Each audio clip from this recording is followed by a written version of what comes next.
Одан кейін өмірім қиын болып кетті. Не болды, не жағдай болды? Содан кейін енді казгудың дипломымен әйтеуір пойызда жұмыс істедім. Тұран экспресс, иә? Тұран экспрессте. Ол жақта атымды ауыстырдым ғой, мен ол жақта Ануар деген атпен жүрдім. Неге? Ұялдым. А,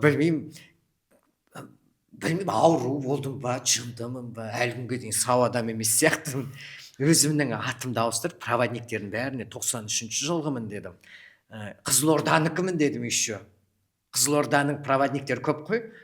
Бәрі таңғалатын. Акцентің мүлдем ұқсамайды деп ше. Сөйтіп, почему осының бәрі неге? Өйткені мен біліп қоймасын.